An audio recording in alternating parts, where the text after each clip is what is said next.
There we are. Good morning, H2O. My name's Jaden, like Matt said. We're diving back into our series of I Think I Love You. I wanted to start off just with a little bit of a confession. Growing up, I had this view of my life. I had it planned out. I was going to graduate high school, get a 4-year degree, find a job, and get married right away, start a family, and live happily ever after. Anybody else have that same dream? Well, here we were, beginning of my senior year. I was going through a breakup, and so I was living my greatest fear at that point. Everything was lining up, but then I went through a breakup and I was single again come the beginning of my senior year. There should be a picture coming up of how single I was. And that was me at the beginning of my senior year. Got some headshots done, which are really nice. But I was both fearful in this season because I was a hopeless romantic. I really wanted to be married, and I knew that it was going to be hard to figure that out pretty quick. But what I did was I committed myself to serving the Lord. I served as a life group leader in H2O, and I served in other teams. And I made a commitment just to doing whatever God had for me. I was going to walk in wisdom. I was going to seek counsel in my life. But I still wanted to get married. And what's cool is I actually read the book of 1 Corinthians that year. And Paul, in this chapter that we're going to be looking at, which is 1 Corinthians chapter 7, he's answering a bunch of questions about marriage and some other things. And he actually addresses the topic of singleness. So the Corinthian church, they had a lot of issues, but they also had a lot of questions. They were living in a lot of dysfunction, and they're asking questions. And one of those questions is, well, what if I'm single? What am I supposed to do with that? And so that's what we're going to be looking at today. And Paul's actually welcoming us to wrestle with this tension of two truths being true at the same time. And that's our big idea for today, actually, is this. Singleness is good and a gift from God. Marriage is also good and a gift from God. That's our big idea for today. If you don't remember anything else I say today, just remember this. If you're single, that's good. If you're married, that's also good. The fact that we're alive at all is a gift from God. But both of these statuses are a gift from the Lord, and we just must steward them well. So today, I'm going to be talking to the singles. We're going to be seeking some godly wisdom, and I specifically want to speak to you if you're a single who doesn't want to be single. Maybe you're a single who's apprehensive about marriage. Maybe you are not sure if you want to get married, or maybe you're 100% content in your singleness. But married people, you're also not off the hook. I'm going to be talking to you as well. You likely now have single friends and people that you're going to counsel who are single. You might have to be in a spot of encouraging or challenging somebody who's single. And here's the reality, which is, I know it's bad to start grim, but you might be single again one day. Sometimes there's things that happen that we get single again, even though we don't want to be. So you might be in that situation, and the last thing Paul says in this chapter actually addresses that as well. So let's dive in. We're going to be in 1 Corinthians chapter 7. We'll start in verse 25. It says this, "Now about virgins, I have no command from the Lord, but I give a judgment as one who by the Lord's mercy is trustworthy." And we're going to pause right there because this gives us some context before we read everything else. That phrase, "now about virgins," the Greek word that's used there actually just means unmarried. So if you're an unmarried person, this could be of either gender, and these are Christian households that he's speaking to, so we assume that they actually are physically virgins, but this is just about unmarried people. And so we got to start off with one thing. You are single until you are married. Just like Party talked about last week, we got dating people acting married. You are single until you are married. That's both spiritually, but also legally too. You are single until you are married. And Paul says, "I have no command from the Lord, but I give a judgment as one who by the Lord's mercy is trustworthy." Party teed it up again last week. He talked about how the scriptures sometimes give us commands, principles, and preferences. So this is not a command. Everything that we're about to read from Paul here is not a command from him, but it is trustworthy, which means it's some wisdom. It's principles that we can live on that are inspired by the Holy Spirit. And here's the thing, Paul couldn't have given us a universal command on this anyway, because to keep the earth populated, that requires the institution of marriage, right? And not everybody wants to get married. So there wasn't a good universal truth to give here. That's why we have to wrestle with this tension of two things both being good at the same time. So we're going to dive in. I'll go verse by verse here so that we can see what the Lord has for us today. We're now in verse 26. Paul says, because of the present crisis, I think that it is good for a man to remain as he is.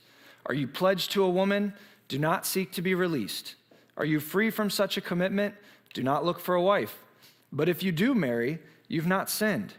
And if a virgin marries, she has not sinned. But those who marry will face many troubles in life. And I want to spare you this. What I mean, brothers and sisters, is that the time is short. From now on, those who have wives should live as if they do not. Those who mourn as if they did not. Those who are happy as if they were not. Those who buy something as if it was not theirs to keep. Those who use the things of this world as if not engrossed in them. For this world in its present form is passing away.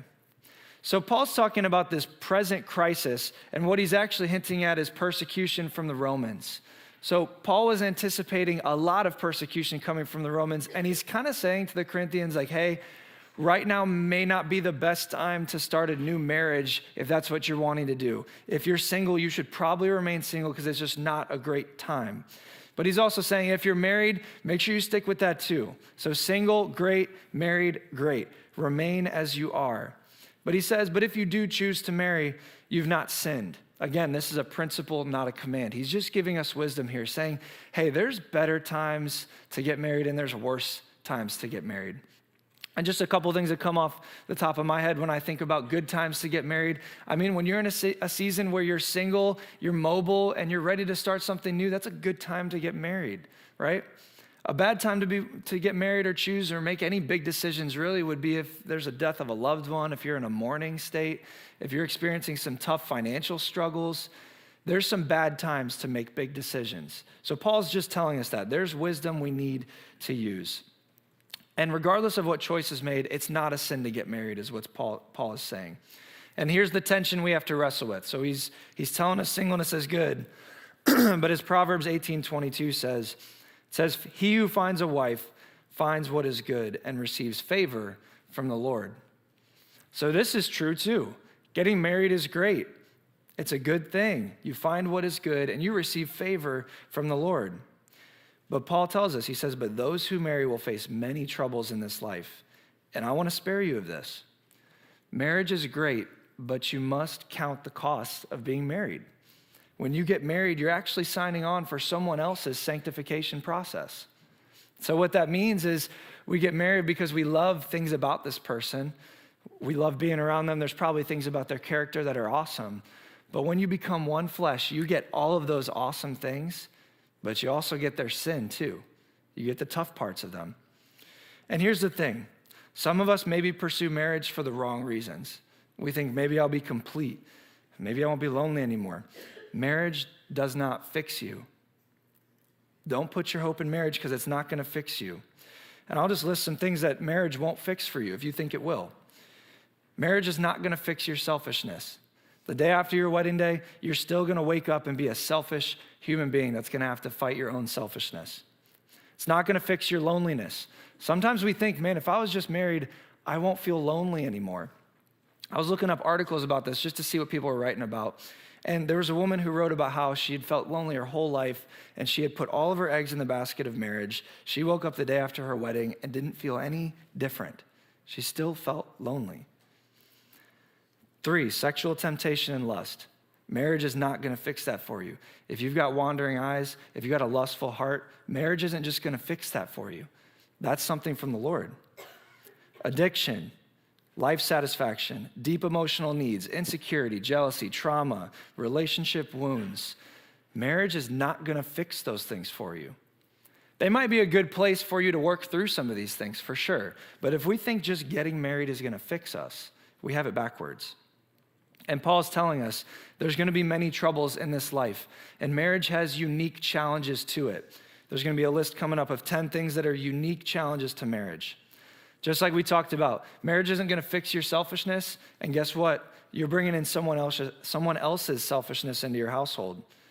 You're going to have to be making decisions as a team.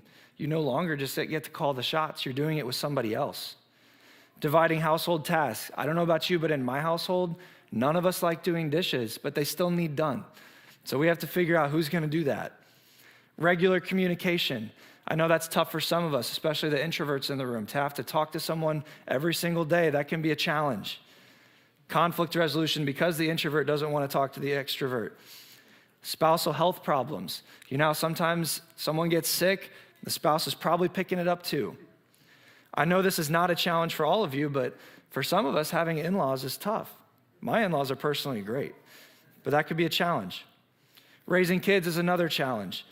The potential for infertility or miscarriage, that's a type of wound that hurts way more than you could ever imagine. And caregiving and aging, that's something that single people just don't have to worry about. So marriage has its unique challenges. This is not an exhaustive list. The list could go on and on and on. You each probably have something else that you might have been thinking about that are a challenge in marriage. Paul's just telling us, you can avoid a lot of trouble by staying single. He says, time is short. From now on, those who have wives should live as if they do not. And then he gives a list of some more things and says, for this world in its present form is passing away. Marriage is a temporary, lifelong experience and relationship. It's temporary. One of my biggest pet peeves is when I go to a wedding ceremony and they talk about doing forever together. I hate to break it to you, but you're going to die one day. And when you die, you are no longer married. Matthew 22:30 says, at the resurrection, people will neither marry nor be given in marriage. They will be like the angels in heaven. It's a common question we get in ministry. Is there marriage in heaven? The answer to that is no. Marriage is instituted here on earth for us to get a taste of how good God is. Marriage has its purpose and it's being fulfilled. It's a temporary, lifelong experience. Time is short. Paul is saying that we need to have an eternal mindset. We still need to be focused on what the bigger picture is. He's not saying that we can't experience marriage. We obviously can. But our number one focus should be on our walk with the Lord. Getting the ring, having the wedding day, getting a new spouse should not be your hope. And that brings us to our first point. Singleness is good because our hope is in the finished work of Jesus, not a future marriage. Singleness is good because our hope is in the finished work of Jesus, not a future marriage. Time is short. The most important relationship that you can have is with Jesus. The relationship that you might be craving if you're a single person, the romance that you're thinking about, it might be something bigger. I think that actually just points us to the desire that we have to have a perfect relationship with the God who created us. Our culture today, we have an idol of romance. We have such a high view of romance. And I don't know about you, I'm a movie guy. Like, rom-coms are fun. There hasn't been many good ones in the last 5 years, but romance is still alive and well in America. We got Valentine's Day coming up. I know people are going to be talking about it.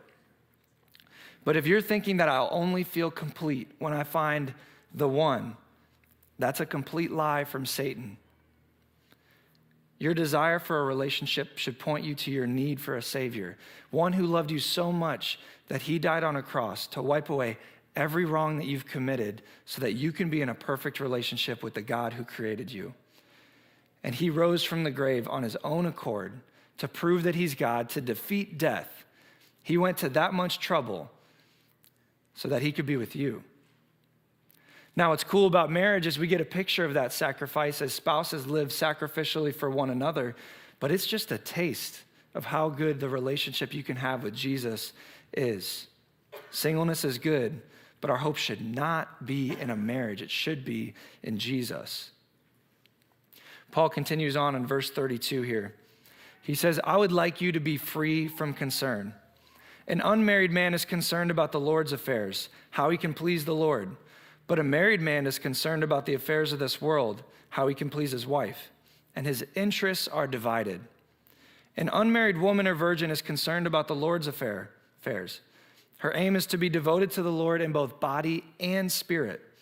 But a married woman is concerned about the affairs of the world, how she can please her husband. I'm saying this for your own good, not to restrict you, but that you may live in a right way in undivided devotion to the Lord. Point 2 is this: singleness is good because life is less complex. Before the early church, singleness was not seen as a viable way to live.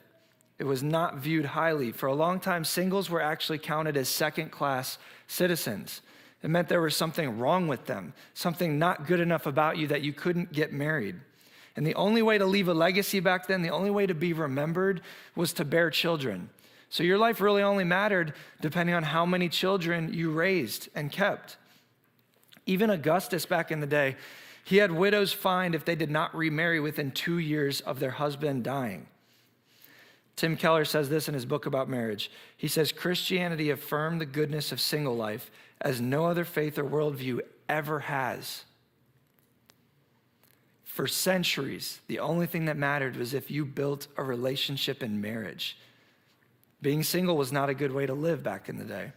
And even in Jewish culture, you were considered to be living in sin if you were past the age of 20 and had not yet married. This is how low of a view of singleness we had before the early church.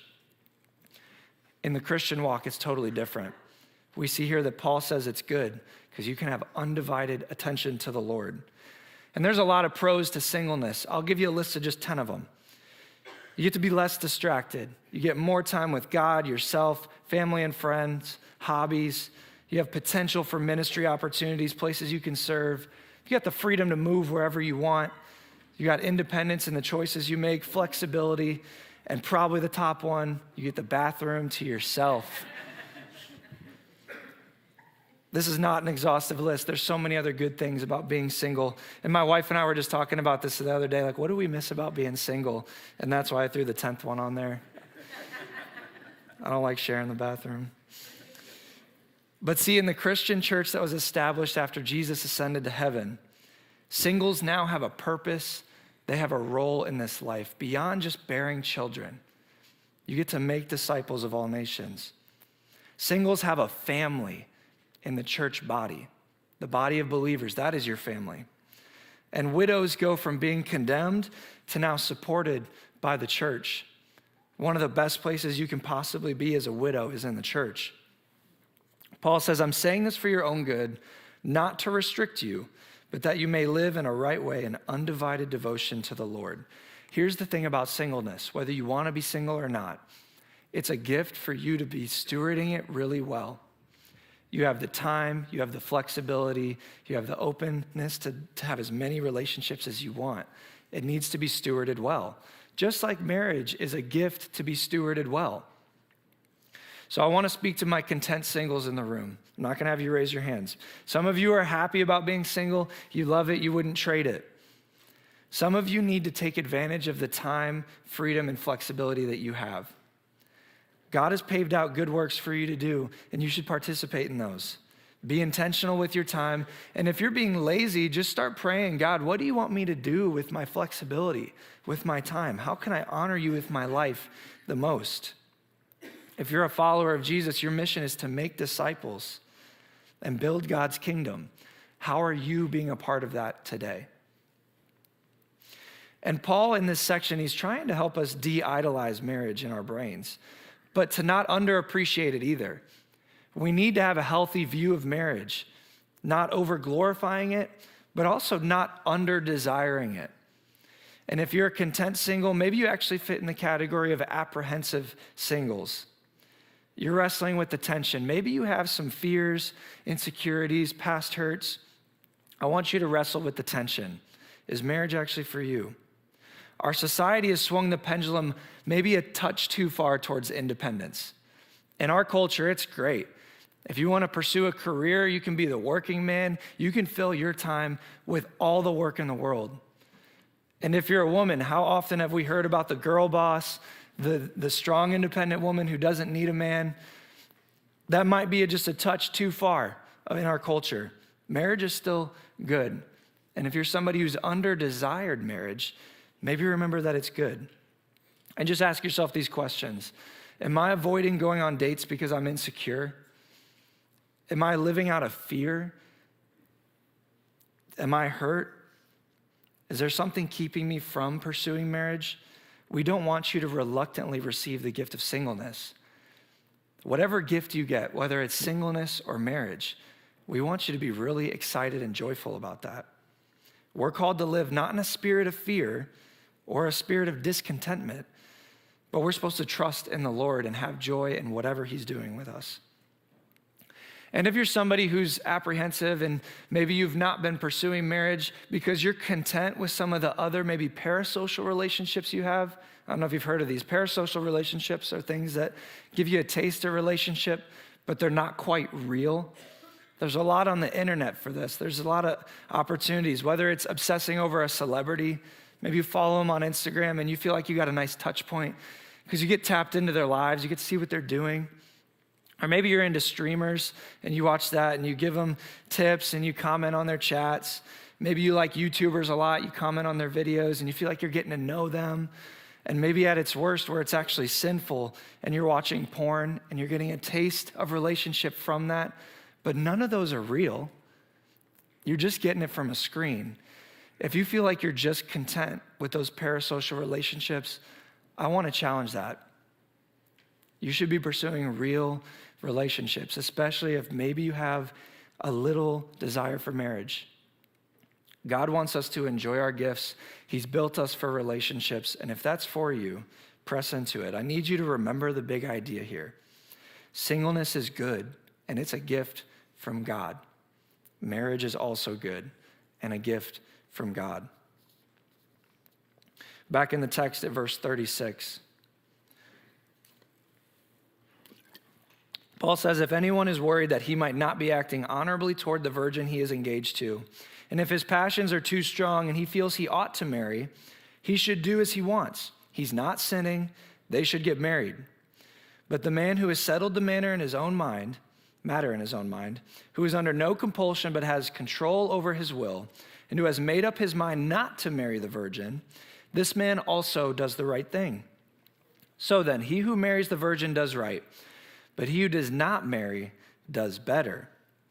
A woman is bound to her husband as long as he lives. But if her husband dies, she is free to marry anyone she wishes, but he must belong to the Lord. In my judgment, she is happier if she stays as she is, and I think that I too have the Spirit of God. Point 3 is this. Singleness is good. We've established this. But so is wanting to be married. Some of you in the room were like me as a college senior. You're singles who don't want to be. I want to affirm you right now, wanting to be married is totally okay. It's okay to want to be married. Singleness is not a disease, as it might have been viewed before the early church. It's not a purgatory, and it's not a plan B if marriage doesn't work out for you. It's a gift. If you want to get married, you should pursue it, both men and women. Men, it's good to pursue a woman. And women, you're allowed to participate too. It's okay to initiate with a guy. It's not sin to ask a guy on a date. I want to give you permission to do that today. And guys, don't be passive. Don't be like my friend Jacob, who's going to pop up in this picture. Don't be like Jacob and just wait and think that a woman's going to come and view you as the gift of God. Men, you need to pursue women. This was a joke, by the way. It was a Halloween costume, just so you guys know. I got permission to show that. And singles who don't want to be, I know you've gotten some bad advice, so I'm going to address that. And if you're married or you give singles advice, let's work on that. Let's give our singles some better advice. And this is specifically for singles who do not want to be single. You've probably heard some of these. As soon as you're satisfied with God alone, He'll bring someone special into your life. The problem with this advice is that marriage is not earned. You don't have to hit a certain level of maturity or age. Well, I guess there's legal age, but you don't have to hit a certain pinnacle to get married. This view is kind of twisted because if we think that I have to be satisfied alone with God, that dispels that even wanting to get married is a good thing. And it is. It's okay to wrestle with the tension that I'm satisfied in my relationship with God, but I also want to get married one day. Those are both okay to be at the same time. Maybe the next one. As a single, you can commit yourself wholeheartedly to the Lord's work. I said that like 10 minutes ago. It's true, but if I'm talking to someone who does not want to be married, it's not helpful advice. If they're being lazy and they need corrected, that's a good time to say that. But just be in it with them. God does not need emotional martyrs. If you want to get married, don't think that you're just bearing the season and gift of singleness and woe is you because this is your season. No. God wants you to receive your gifts with gladness and joy. He doesn't need you to be an emotional martyr, okay? If you want to get married, get married. Maybe this one, before you can marry someone wonderful, the Lord has to make you someone wonderful. It's kind of similar to the first one, but here's the truth. Wonderful people don't marry wonderful people. Sinners get married to sinners. Marriage is hard, and maturity sure does help. It makes marriage a lot easier when you enter into it if you have some maturity. But again, you don't have to earn marriage. You don't have to get to a certain level to get married. And here's why this is bad advice. If I'm talking to a guy and I say something like this, when actually in the back of my mind, I'm like, brother, you need to take a shower, you need to get a haircut, and you need to start listening better. That would actually be helpful advice for a guy who wants to get married. Don't just give platitudes. Don't tell them the Lord needs to make you a wonderful person first. Tell them how they can get into a position where a girl would actually want to date them. Vice versa, women, please do that for your women as well. And here's the last piece of bad advice. Your standards are too high. Here's why this is bad advice. People are allowed to have whatever standard they want. That might sound strange. Paul does tell us that they must belong to the Lord. That should be your non-negotiable top priority. I want to marry someone who loves the Lord. But everything under that, whatever non-negotiables you want to have, go for it. But just understand, every non-negotiable that you add, your dating pool goes from this to this to this to this to this. And if that's okay with you, that's totally fine. But every non-negotiable you add shrinks your dating pool. If you have to marry the guy that's 6'8", I'm sorry, there's not a ton of them. They do exist, they're out there, but there's not a lot of them. So change our advice and make it to be something helpful. If someone has an unrealistic standard, point that out. Like, hey, I don't know that you're gonna find the 7'1" NBA player. That might not be it. If they have unrealistic expectations, point them in the right direction, but don't be standard shaming us. If we've got standards, that's okay. Paul goes on to say, if anyone is worried that he might not be acting honorably toward the virgin he is engaged to, and his passions are too strong, and he feels he ought to marry, he should do as he wants. He is not sinning. They should get married. So there are situations where it actually makes more sense to get married than to remain single. Earlier in this chapter, in verse 8, Paul said, now to the unmarried and the widows I say, it is good for them to stay unmarried as I do. But if they cannot control themselves, they should marry, for it is better to marry than to burn with passion. So we can't misapply this text. This is not saying if you have a terrible lust problem or a terrible porn addiction to get married and that's gonna fix you. We've already addressed that. Marriage is not gonna fix that. But it is saying, if you've got this burning passion in you, if you really want to get married, you should pursue that. And here's the thing, you should do something about it. It can be as simple as just introducing yourself to new people of the opposite sex. Just starting the conversation, getting to know some new girls and some new guys. That's a good thing to do. Ask your friends, who in your sphere do you think would make a good fit for you? Sometimes your friends have better insight to your life than you do. Sometimes we need that. And to circle back to me, my senior year, I was someone, again, who was single, but I didn't really want to be single. I wanted to be married one day. So I did something about it. I started introducing myself to women just to build some friendships, get to know some girls. And then eventually I met my now wife, Madison. When we first met was in the fall, of 2016. And I just introduced myself to her. I saw her, she was singing at worship. And I just told her, hey, you did a good job singing at worship. And I introduced myself and we met there. And it wasn't until spring semester, way, way later, after we had built a little bit of a friendship, that I ever asked her on a date. And there should be a picture coming up of Mads and I, our first picture together. You see the outfit? That was 8 years ago. Don't tell me if I look the same or not. I don't want to hear that. But here's the thing with Mads. What I did was, after spring break, I sat down with her. I said, hey, I've loved getting to know you. and I think I want to pursue you, and I'd love to take you on some dates. And she reciprocated that. She said, hey, I think I have feelings for you too. I'd love to do that. So we went on a few dates, and Brian Wiles was actually at our first date on accident. But here's the thing, I did something about it. Now, what I did though, in pursuing Mads, was I opened myself up to risk. It's a risk to put yourself out there. And I gave her kind of the freedom to reject me. There could have been heartbreak. There could have been disappointment. It's a part of the game. Dating is risky. And to be honest with you guys, I dated 2 other girls earlier in my life that I thought I was going to marry both of them, and it didn't work out. When you get in the game, you have to accept that there's a reality that you might get rejected. So guys, you may not get a date on the first time you ask somebody out. That's okay. If you want to get married, do something about it. Paul goes on, he says, but the man who has settled the matter in his own mind, who is under no compulsion but has control over his own will, and who has made up his mind not to marry the virgin, this man also does the right thing. I want to talk to some of you who are dating. If you're dating someone and you know, I don't want this to go to marriage, or I know I'm not going to marry this person, do the right thing and break up with that person. That might sound counterintuitive to our culture. Some people just date for fun, but it's not helpful. If you know you want to get married and you know marriage is not in the future with this relationship, do the right thing and break it off. Now, on the flip side of that, when you're dating someone, you might get broken up with. That's tough. We have to open ourselves up to the chance of getting broken up with. And we still can honor our brothers and sisters as we go through breakups. I know it's difficult, it's hard. There's a right way that we can do that that's helpful. But if you have control of your own will and you know that this relationship's not going where I think I want to go, just break up. It's okay.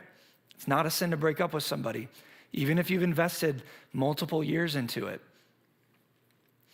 Paul finishes this by saying, a woman is bound to her husband as long as he lives. But if her husband dies, she is free to marry anyone she wishes, but he must belong to the Lord. So the question was, if I'm widowed, should I get remarried? And Paul answers that with an emphatic, yeah, if you want to get remarried, go for it, but he must belong to the Lord. And for all of you who want to get married or remarried, this is great advice. He must belong to the Lord. She must belong to the Lord. If there's any non-negotiable you should have, it's right there. And again, for my married people, one day you might be single again. Come back to this chapter and remember, it's better for you to stay single for a lot of reasons. But if you want to remarry, that's not sin. Both of my grandmothers both had their spouses die at one point in their lives. My mom's mom decided to remarry, and they're still married today. They've had a great relationship. My dad's mom decided not to remarry. She's been single. And to be honest with you, both of them are living it up, and they love their status a whole lot. My dad's mom walks like 10 miles a day, still in her 70s. And my mom's mom, she's in a bunch of Bible studies. Her and my grandfather, Larry, they love spending time together. So whether you decide to stay single or pursue marriage, it's a good thing and it's a gift from God. Let's pray.